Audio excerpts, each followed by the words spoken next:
Mereka menyebutnya monster, padahal dia pernah melayani tahta. Mereka memburunya tanpa pengadilan, tanpa pernah peduli siapa dia sebelumnya. Kekaisaran bahkan mengirim Ksatria Agung hanya untuk membunuh satu undead.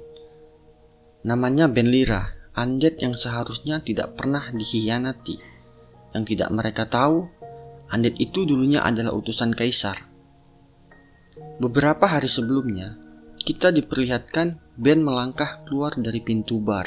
Mura tampak gelisah. Seperti biasa, ia ingin menggoda Ben, sekedar mencari reaksi darinya. Namun kali ini yang terjadi justru di luar dugaan. Ben itu membalas ucapannya, bukan diam, bukan menghindar, melainkan benar-benar menjawab. Mura langsung terdiam.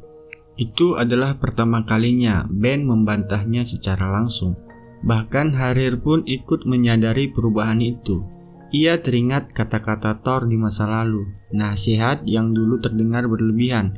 Kini, tanpa sadar, Harir justru mengagumi betapa tepatnya perkiraan pria itu. Setelah percakapannya dengan pelayan penginapan sebelumnya, beban di hati Ben memang terasa sedikit berkurang, seolah ada sesuatu yang akhirnya dilepaskan. Di dunia ini, para penjelajah dibagi ke dalam 10 tingkatan. Peringkat itu dimulai dari bumi hingga berlian, ditentukan berdasarkan pencapaian dan kekuatan masing-masing. Demi keselamatan, seorang penjelajah dilarang menerima misi yang berada di atas levelnya. Tak hanya berbahaya, menyewa penjelajah berpangkat tinggi juga membutuhkan biaya yang sangat besar. Orang biasa hampir tak pernah melampaui peringkat ke-7. Mereka yang mampu melakukannya disebut manusia super. Mulai peringkat 8 ke atas, para petarung ini biasanya menjelajah wilayah tak dikenal seorang diri, menahan gelombangan monster di garis depan, atau bahkan memimpin pasukan sebagai jenderal kekaisaran. Tepat ketika penjelasan itu berakhir, sebuah tebasan melintas cepat. Dalam sekejap, kepala seekor goblin terlepas dari tubuhnya. Harir melangkah pergi dengan santai seolah baru saja menyapu debu. Ia menatap darah yang masih mengalir di bilah pedangnya, lalu mengangkat kepala. Di hadapannya berdiri monster raksasa bermata satu yang menatap tajam ke arahnya. Namun sebelum makhluk itu sempat bergerak, Mura sudah muncul tepat di belakangnya. Satu ayunan bersih dan tajam, dan tubuh monster itu roboh tanpa perlawanan. Pada dasarnya, orang-orang yang mampu berburu makhluk seperti itu sudah bisa dikategorikan sebagai petualangan tingkat menengah. Namun pandangan Harir kemudian tertuju ke sisi lain medan pertempuran, ke arah tempat Ben pergi sendirian. Di sana, puluhan monster peringkat tinggi telah terbelah dua, seolah mereka bukan apa-apa. Setelah bersusah payah menjelaskan sistem peringkat, Harir justru merasa kesal karena tampaknya tak seorang pun benar-benar memperhatikannya. Tak lama kemudian, Ben bertanya dengan nada penasaran tentang peringkat mereka. Mura dan Harir menjawab bahwa mereka berdua berada di peringkat 5. Mendengar itu, Ben terdiam sejenak. Sistem peringkat sekarang terasa berbeda dari zamannya dulu. Saat masih menjadi petualang, ia berada di peringkat 7, seorang prajurit wanita yang cukup terkenal. Namun Mura justru tertawa terbahak-bahak. Ia sama sekali tidak menyangka bahwa sosok yang memimpin pasukan undead, bersikap dingin, dan bertarung seperti pria itu ternyata adalah seorang wanita. Tepat saat tawa itu pecah, pedang Ben tiba-tiba bersinar terang. Bayangan raksasa menjulur dari belakang mereka. Detik berikutnya, tubuh-tubuh besar monster peringkat tinggi muncul satu persatu. Undead yang baru saja ia panggil. Harir langsung pucat. Tanpa berpikir panjang, ia berlari dan memeluk Ben erat-erat. Melihat reaksinya, Ben terpaksa menghentikan pemanggilan tersebut demi menenangkannya. Dan di saat itulah ia tertawa. Untuk pertama kalinya sejak muridnya meninggal dunia. Alasannya sederhana. Perasaan bertarung bahu-membahu seperti ini membangkitkan kenangan lama. Sekilas, bayangan muridnya muncul di benaknya. Hari-hari latihan bersama. Pelajaran yang penuh tawa dan masa-masa damai yang tak akan pernah kembali. Kembali ke masa kini, Mura masih tidak mengerti alasan Ben ingin menuju pegunungan utara. Ia pun akhirnya menjelaskan. Ia memiliki janji dengan beberapa orang, sekaligus tengah mencari sesuatu. Awalnya, Ia berniat menyerbu pasukan undead peninggalan Raja Iblis yang terbentuk 120 tahun lalu. Namun, Dawn menciptakan sebuah penghalang yang membuat seluruh pasukannya menghilang seketika. Itu bukan perisai biasa, melainkan penghalang pelindung yang diciptakan para penyihir dari kelompok pahlawan generasi lama. Tujuannya adalah menghentikan gelombang undead. Karena itulah, pasukan mayat hidup menjadi tak berguna. Untuk menjatuhkan kekaisaran, satu-satunya jalan yang tersisa hanyalah kekuatan manusia. Akhirnya Ben tak lagi menutupinya. Ia berkata terus terang bahwa ia berminat menjalin hubungan dengan suku utara dan menjadikan mereka sekutu. Mendengar itu, wajah Harir langsung pucat. Rencana tersebut benar-benar gila. Tujuan awal Ben sebenarnya sederhana, mengambil kepala kaisar dan menendang seperti bola. Namun muridnya dulu telah menghentikannya, bahwa mengubah tujuan menjadi membangun kembali kekaisaran mungkin jauh lebih masuk akal. Saat suasana mulai menegang, Ben sengaja mengalihkan topik. Dengan nada mengejek, ia berkata, "Jangan-jangan kalian peserta perburuan besar yang kalah lalu kabur. Kalau bukan, kenapa anak muda dari utara bisa berada sejauh ini?" Ia lalu menawarkan untuk memperlihatkan sedikit kemampuannya, namun Harir sama sekali tidak ingin menyaksikannya. Melihat situasi memburuk, Harir menyengringit dan menyuruh Murah maju menghentikannya. Namun saat ia menoleh ke belakang, Murah sudah menghilang tanpa jejak. Saat itulah Ben mulai menghitung mundur 10 detik. Begitu waktunya tiba, ia langsung memerintahkan undead peringkat tinggi untuk mengejar mereka. Ben tampak menikmati kekacauan itu. Ia menatap ke cakrawala jauh dan tersenyum kecil. Jalan hidup ini terasa familiar. Ia tertawa sambil berdiri, yakin bahwa dua anak muda itu akan menjadi murid-murid tak terduga miliknya. Kali ini, ia akan menempa mereka menjadi senjata terkuat dalam sejarah. Di kejauhan, Frey berdiri santai, menikmati pemandangan pasukan undead yang mengamuk di hadapannya. Monster undead peringkat tinggi itu masih terus mengejar mereka tanpa henti. Satu hantaman besar menghantam tepat di posisi Harir berdiri. Tanah meledak, tubuhnya terlempar, wajahnya langsung pucat. Ia menjerit sambil berlari, memohon pada Ben agar segera menghentikan semua ini sebelum nyawanya benar-benar melayang. Saat berlari terbirit-birit menyelamatkan diri, Harir melihat sesosok wanita justru berbalik arah dan berlari ke medan pertempuran. Wajahnya dipenuhi senyum liar, ia tertawa keras, penuh kegilaan, lalu melesat maju sambil mengayunkan pedangnya ke arah undead milik Ben. Sementara Ben masih kebingungan memahami situasi. Dua bilah pedang beradu dengan suara memekan telinga. Dentingan keras mengguncang udara. Melihat lawannya tetap tenang tanpa sedikit pun gentar, wanita itu segera memutar tubuhnya dan melancarkan teknik berputar yang memaksa Ben terhempas ke tanah. Di saat yang sama, di sisi Murah, para penjaga kekaisaran mulai bermunculan dan mengepung mereka. Namun Ben dengan cepat bangkit kembali. Ia menatap lawannya dan bertanya datar tentang identitasnya. Wanita itu menjawab dengan sopan sambil tersenyum tipis, memperkenalkan diri tanpa rasa ragu. Freywar, salah satu dari 4 ksatria agung kekaisaran, datang khusus untuk menantangnya. Mendengar nama itu, ingatan Ben langsung kembali pada perkataan Dawn tentang kemunculan para ksatria tersebut. Begitu sapaan singkat berakhir, Frey langsung menerjang tanpa basa-basi. Tak ada yang mengalah, baginya pertarungan ini adalah hiburan terbaik. Ia mengayunkan tebasan mendatar ke arah kaki Ben, namun lawannya melompat menghindar. Ben mencoba mengaitkan serangan balasan, tetapi Frey memutar tubuhnya dan lolos di detik terakhir. Ia lalu mengangkat pedangnya dan menebas lurus dari atas. Ben berhasil menghindar dan membalas dengan serangkaian pukulan cepat, namun semuanya meleset. Frey malah menendangnya hingga tubuh Ben terpental jauh ke belakang. Sambil mundur, Ben mengamati pola serangannya. Aneh, cepat dan sulit ditebak. Ia kemudian menghantam pecahan batu kecil dan melemparkannya lurus ke arah mata Frey. Serangan itu sempat membutakan pandangannya. Frey langsung mengamuk, menghujani udara dengan pukulan liar. Sebuah tebasan kuat meluncur dan menghantam Ben, membuatnya terlempar keras ke batu besar di belakangnya. Frey berdiri dengan ekspresi dingin dan bosan. Ia kecewa. Lawan yang ia harapkan ternyata tidak semengerikan bayangannya. Ia mengira para petualang itulah yang mengganggu fokus Ben. Bahkan sempat terlintas di benaknya untuk membunuh mereka satu persatu tepat di matanya. Namun, setelah menenangkan diri, Ben mengakui satu hal. Frey sangat kuat. Meski begitu, ia juga menyadari sesuatu yang mengejutkan. Penglihatan wanita itu ternyata buruk. Bahkan Frey sendiri terkejut ketika serangan Ben datang dari arah yang tak ia duga. Tanpa ia sadari, Ben telah menggunakan undead untuk membentuk lingkaran, mengaburkan medan pandangannya. Pada saat yang sama, ia memerintahkan para pengikutnya untuk mundur. Kabut tebal diciptakan, disertai asap pedas yang menyengat.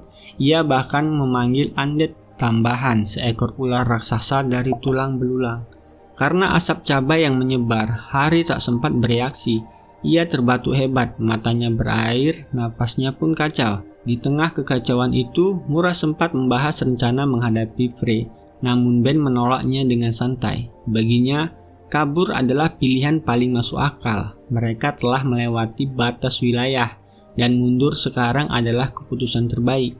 Ia bahkan memerintahkan ular undead itu mengamuk untuk mengalihkan jalur pengejaran. Sayangnya, rencana itu tidak berjalan mulus. Para satria justru melompat naik ke punggung ular tersebut dan terus mengejar mereka. Frey melesat ke udara, dan bersama para bawahannya, ia mengepung Ben dari segala arah. Dua tebasan dilepaskan bersamaan, membelah udara itu sendiri. Namun jelas, keunggulan berada di pihak Frey. Serangannya menghancurkan kepala ular undead dalam satu ayunan.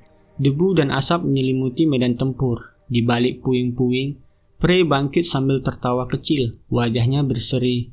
Ia benar-benar menikmati permainan ini. Ben hanya mengusap ujung hidungnya dengan santai, lalu memarahinya karena telah mengotori pakaian lucunya. Pertempuran kata-kata pun terjadi, saling ejek tanpa henti, hingga Frey kembali merasa bosan. Ia memerintahkan Ben untuk memanggil Legiun Undead agar bisa ia lihat dengan mata kepala sendiri. Semakin ia berbicara, semakin ia melangkah mendekat. Ben memperingatkannya agar anak kecil sepertinya tidak mendekat terlalu jauh. Frey justru mendengus geli, dorongan untuk menghancurkan wajah tanpa ekspresi itu semakin kuat. Namun, sebelum ia bergerak, hujan anak panah melesat tanpa peringatan. Salah satunya menancap di bahu kirinya. Dari balik pepohonan, banyak sosok muncul, para pejuang utara yang bersembunyi sejak awal. Ben tersenyum puas dan berkata ringan, "Turunkan kepalamu dan beri salam pada Ibu Gunung, pelindung bangsa utara." Frey tiba-tiba mendengus kecil, lalu tertawa pelan. Meski darah masih mengalir dari luka di bahunya, ia menahan rasa sakit dan dengan kasar mencabut anak panah yang menancap di lengannya. Baru saat itulah ia benar-benar mengerti alasan Ben bersikeras maju Pegunungan Utara. Rupanya semua ini hanyalah lelucon besar yang disiapkan alam untuknya. Setelah itu, Frey melambaikan tangan dengan senyum puas, berjanji bahwa mereka akan bertemu lagi. Lalu ia pergi begitu saja, meninggalkan Ben dalam kebingungan. Tak lama kemudian, dua penjelajah utara bergegas menghampiri. Mereka membantu Ben berdiri dan mulai menanyainya tanpa henti. Ben pun memperkenalkan orang-orang yang sebelumnya menolongnya. Namun ketika ia hendak memanggil mereka turun dari pepohonan, situasi berubah drastis. Tanpa peringatan, para penjelajah itu justru mengarahkan busur mereka ke arahnya. Ben membeku, tak mengerti apa yang sedang terjadi. Alasannya ternyata konyol. Itu adalah pertama kalinya mereka melihat Ben yang bisa berbicara. Menghadapi sikap bermusuhan dari pihak yang semula ia percaya, Ben memilih lari. Itu satu-satunya pilihan. Para pemburu langsung mengejarnya, mengira ia adalah penyusup ilegal di hutan suci mereka. Mura yang sempat mengira kesepakatan telah tercapai, baru teringat bahwa perjanjian dengan suku utara itu dibuat lebih dari 100 tahun lalu. Tak heran jika tak satu pun yang mengenalnya. Di tengah pelarian, Ben mendapat ide. Jika ia menyebutkan nama-nama lama, mungkin mereka akan melepaskannya. Namun masalahnya, mereka bertiga adalah buronan. Harir bahkan memiliki masalah pribadi dengan suku ini. Tak ada jalan lain selain berhenti. Ia menyebutkan namanya sendiri, berharap bisa bertemu pemimpin suku. Ketika mereka mendengar identitasnya sebagai seorang dari desa utara, para pengejar ragu-ragu. Sejenak situasi tampak akan berjalan baik, namun kenyataan berkata lain. Alih-alih dibebaskan, Ben justru dijebloskan ke dalam sel bersama 2 murid barunya. Harir mencibir, mengejek kemampuan diplomasi Ben hingga kepalanya langsung dipukul. Mura penasaran bertanya siapa sebenarnya Harir. Pria itu langsung bersikap serius, menegaskan bahwa hal tersebut tidak bisa dibicarakan sekarang. Ia menyimpan dendam lama terhadap desa ini. Semakin ia mengingatnya, semakin meledak amarahnya. Tiba-tiba terdengar kutukan di pintu sel. Seorang penjaga berkata bahwa pemimpin suku ingin bertemu mereka. Tanpa banyak bicara, ketiganya diseret pergi dengan tangan terbelenggu. Melihat sekeliling, Ben menyadari bahwa tempat ini nyaris tak berubah sejak ratusan tahun lalu. Percakapan dengan pemimpin berlangsung lama, namun hasilnya nihil. Sang pemimpin menuduh Ben berbohong. Untuk mengujinya, ia menoleh pada 2 penjelajah lain. Tanpa ragu, mereka berpura-pura tidak mengenalnya sama sekali. Ben pun memohon, menegaskan bahwa ia benar-benar berasal dari desa utara. Namun wajah sang pemimpin berubah dingin. Ia menyebut bahwa Ben datang bersama 2 orang terbuang, Mura dan Harir, mereka yang dulu diusir dari desa. Setiap hinaan yang keluar membuat amarah Ben semakin membara. Akhirnya, Ben mematahkan belenggunya sendiri. Ia menggerutu bahwa mereka masih menggunakan metode pengusiran kuno yang konyol. Mendengar itu, sang pemimpin ikut murka dan menyuruhnya diam jika tidak mengerti apa-apa. Ia bangkit dari kursinya, berniat menghabisi Ben dengan tangannya sendiri. 2 kapak besar diaraih dari singgasananya. Ia melompat turun dan langsung menebas. Ben menangkisnya hanya dengan 1 tangan, lalu menghancurkan belenggu di pergelangan tangan kedua muridnya dan menyuruh mereka mundur. Setelah itu, ia menghadapi sang pemimpin seorang diri. Benturan demi benturan terjadi, kapak berayun secepat kilat, namun Ben hanya menghindar tanpa membalas. Bahkan Mura terpaku melihatnya. Sang pemimpin memang kuat, tapi keterampilan Ben berada di tingkat yang sama sekali berbeda. Setiap serangan dengan mudah dialihkan, setiap celah dibaca dengan sempurna. Kecepatan meningkat, angin dari ayunan senjata menghantam dinding ruangan. Ben tetap berdiri tenang, hanya menggunakan tangannya. Ia bahkan sempat membuat pemimpin itu tak bisa bergerak selama beberapa detik, cukup untuk memancing amarahnya hingga meledak. Dalam keadaan membabi buta, sang pemimpin menyerang tanpa pola, kesalahan fatal. Ben memanfaatkan celah itu dan menghantam tulang keringnya sekali saja. Tubuh besar itu terpental jauh ke belakang. Namun pertarungan belum berakhir. Dalam sekejap, pemimpin itu berteleportasi dan melayangkan pukulan keras ke pipi kanan Ben, membuatnya menghantam dinding. Dengan napas memburu, ia berkata bahwa makhluk mati seperti Ben seharusnya lenyap sepenuhnya, bukan hidup setengah-setengah seperti ini. Namun, sebelum ia bisa bergerak lagi, kilatan listrik menjalar di tubuhnya. Otot-ototnya terkunci.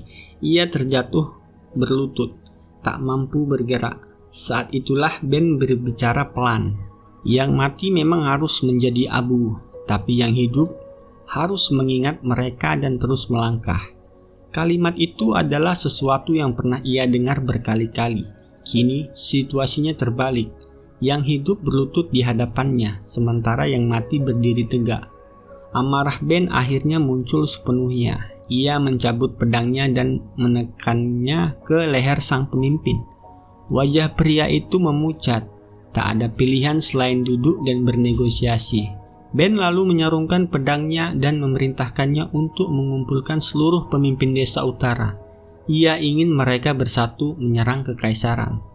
Pertemuan akan segera diadakan. Meski begitu, ia menegaskan bahwa ia belum mempercayai Ben sedikit pun.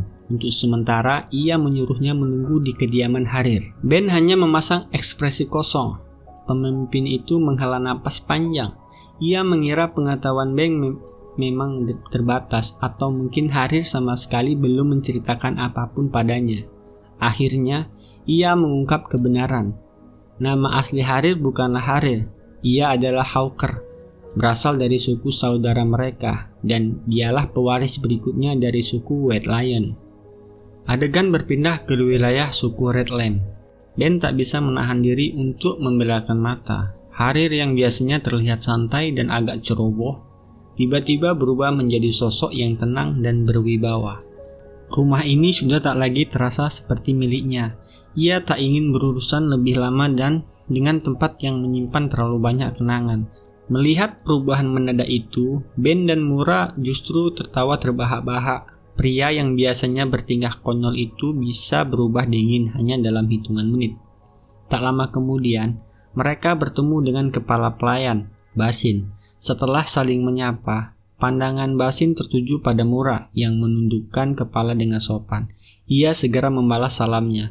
Dari obrolan singkat itulah Ben akhirnya mengetahui bahwa Mura dan ayahnya adalah para perawat tanaman di kediaman ini, pelayan keluarga Harir sejak lama. Pembicaraan pun beralih pada Harir sendiri. Ia adalah pewaris klannya yang untuk sementara tinggal di wilayah Red Lamb demi belajar. Namun segalanya berubah setelah perburuan besar 4 tahun lalu berakhir dengan kegagalan. Harir meninggalkan desa. Kini hanya Basin yang masih bertahan menjaga rumah kosong ini.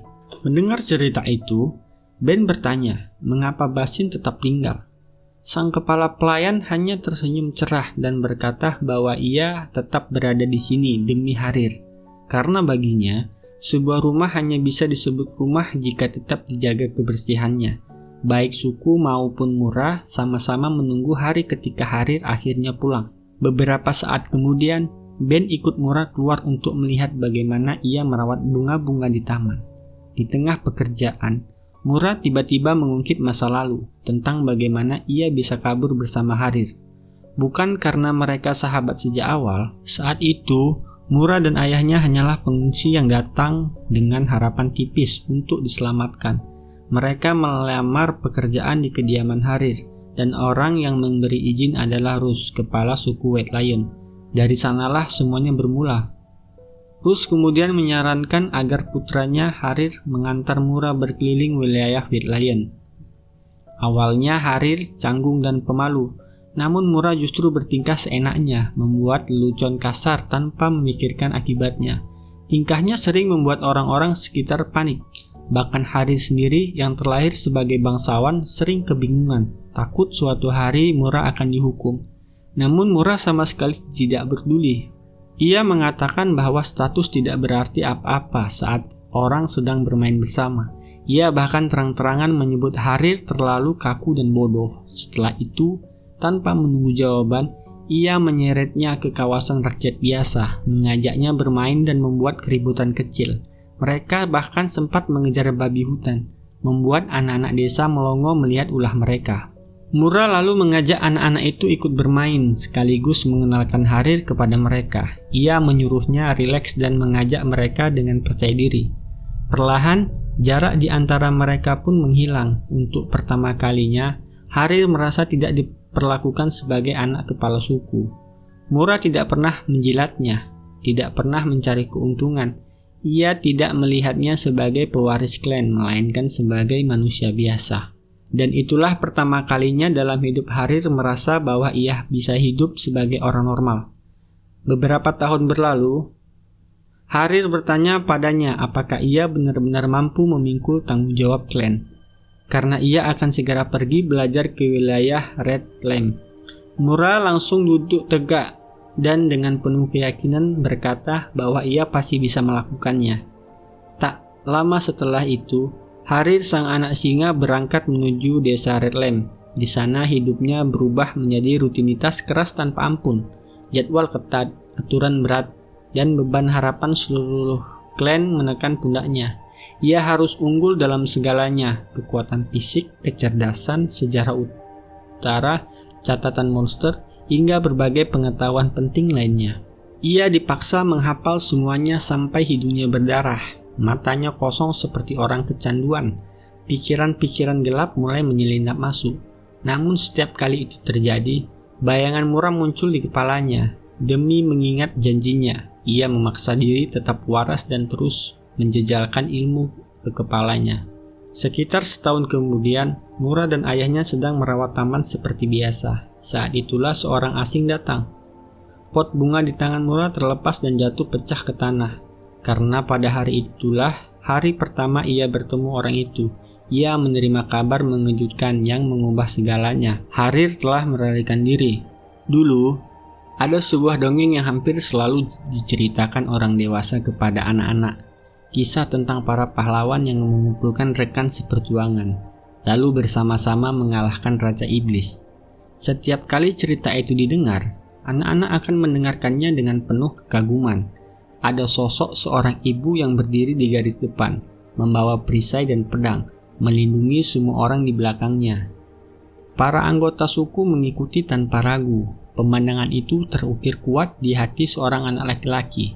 Sejak hari itu, ia bermimpi ingin menjadi seperti mereka. Ia mengenggam kekaguman itu begitu erat, sampai-sampai merasa hidupnya sendiri berada di ujung pedangnya. Namun waktu berlalu, dan yang tersisa hanyalah seorang anak yang hancur.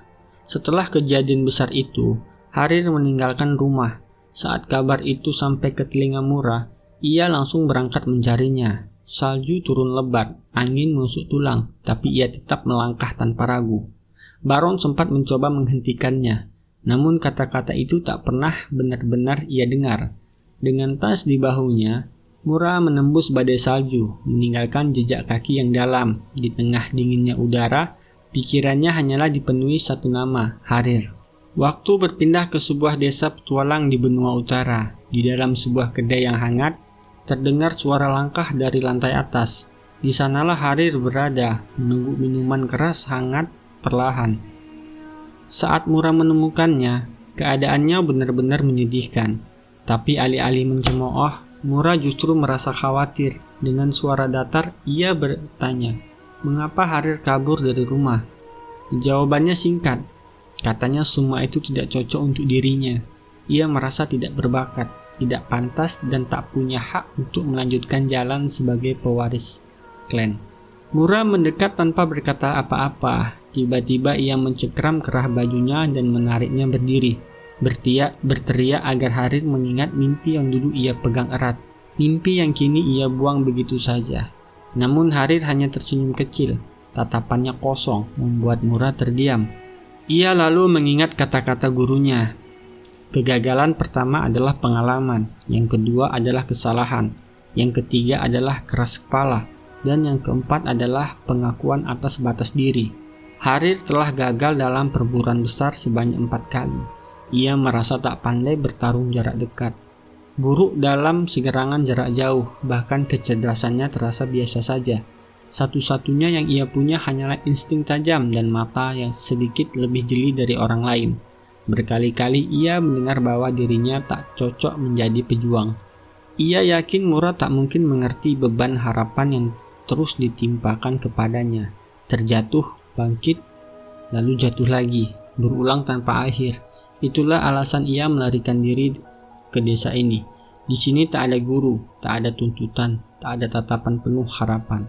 Lebih baik menjadi petualangan mabuk yang pengecut daripada kembali ke tempat yang harus mengingatkan kegagalannya. Mendengar itu, Mura hanya menatapnya lama. Ia bertanya pelan, apakah kegagalan itu benar-benar jalan hidup yang Harir inginkan? Harir tak bisa menjawab. Ia hanya menunduk, memegangi kepalanya, dan akhirnya mengungkapkan isi hatinya yang paling dalam. 2 tahun pun berlalu. Di desa petualang yang sama, Harir suatu hari mengambil perisainya dan mengaitkannya di punggung. Bersama Mura, ia memilih berjalan di jalur mereka sendiri sebagai petualang. Selama 2 tahun itu, Mura selalu berada di sisinya, berharap waktu perlahan bisa menyembuhkan luka hatinya. Harir tak pernah lagi membicarakan klannya, tapi ia tetap membawa perisai itu, tanda bahwa perasaannya belum sepenuhnya hilang. Ia hanya menunggu satu titik balik yang mungkin akan mengubah segalanya. Kembali ke masa kini, Mura terkekeh kecil. Saat bertemu Ben, ia melihat bayangan Harir yang dulu. Menurutnya, Ben dan Harir sangat mirip. Karena itu, ia kembali mengusulkan agar Ben menerima mereka sebagai murid. Ia yakin Harir punya bakat dan kekuatan yang ia temui hanyalah guru yang salah. Ben mendengarkan diam-diam, lalu akhirnya setuju. Mura percaya hanya ada satu hal yang Harir butuhkan sekarang. Seseorang yang mampu memecahkan hati yang tertutup rapat itu. Seseorang yang bisa memaksanya berubah menjadi versi dirinya yang baru. Itulah sebabnya ia menyeret Ben masuk ke kamar Harir. Tak lama kemudian, Ben mencengkeram kerah Harir dan menariknya keluar. Tiba-tiba, Ben itu memukul kepalanya santai.